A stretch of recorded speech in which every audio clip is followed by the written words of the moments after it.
Welcome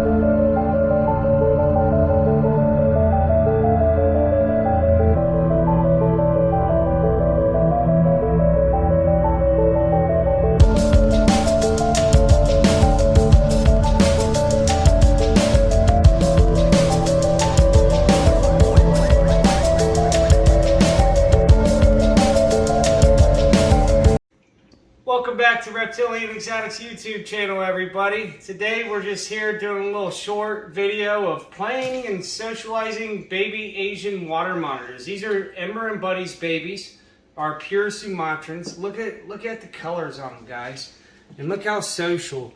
We're getting ready to ship a few of these guys out. We have plenty. If you look behind me at my cages, they are filled with water monitors. We have these. We have Samurais. I'll show you guys the Samurais here in a minute. We have double het albino T-positive black dragon babies. We have, we got croc monitors coming up due to hatch. We've got black dragons coming up. We've got hopefully some albinos coming up. That project is still in the works for the visual albinos. But yeah, I just wanted to show you guys some of these awesome little babies. Some are darker, like that guy's ocelli is a little smaller, but most of them, as you see, are very pronounced high yellow ocelli.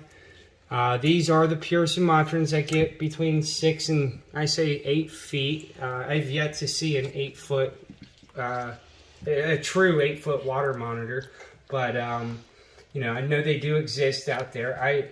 Buddy's one of the biggest I've seen, and he's like 7, maybe 7.5 feet. So I'll get the Samurais out. And I'll show you guys those guys here in a minute. All right, guys. So here we are, tuned back in with our Samurai monitors. I just want to show these guys off. These are some beautiful monitors, guys. These are our world's first, what I call Samurai monitor, produced only here by us here at Reptilian Exotics. They are a little more skittish at first, but as you see, they calm right down. Their colors are just amazing. What makes these guys a world's first is that these are a whole new locality percentage cross, being 75% coming eye, 25% Samarensis. They're both Philippine localities, so these are, a smaller growing species, smaller growing animals, and these are predicted to only be about 3 to 4 feet max, and 4 feet is like if you get a big giant male. Don't worry about them. As long as you move slow with them, they'll typically just stay on you. They might hop off, but see, look at my ear. Get out of here, you. So, like I said, I just really wanted to show these off. These are my last. I will not continue to, produce these. These are the last of the Samurais. Reason behind that is I just don't want to overproduce these, and if they end up in the wrong hands of, somebody rehoming it, potentially, say they get tired of one for whatever reason and they rehome it. It's sad, but it does happen a lot within the reptile industry. People, get an animal and they realize that they just don't have time for it, so they rehome it. And if this ends up in the hands of another breeder and they're not sure what it is, then it could, they think that it's just a pure coming eye, then it would, it could potentially muddy up our bloodlines, and we definitely would not want that because, coming eye are coming eye, Samarensis are Samarensis, but these are Samurai. So as long as we all know what these percentages are and we keep track of that, then, in my eyes and a lot of others, there's nothing wrong with doing something like this. Because, look at that, guys. There's nothing else like that in the world.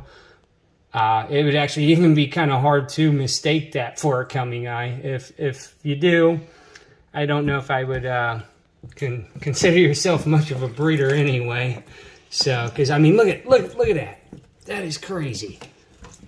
Like that like half banding between the two like ocelli. It almost looks like a pair of eyebrows. Yellow eyebrows. All right, I'm just being goofy now, guys.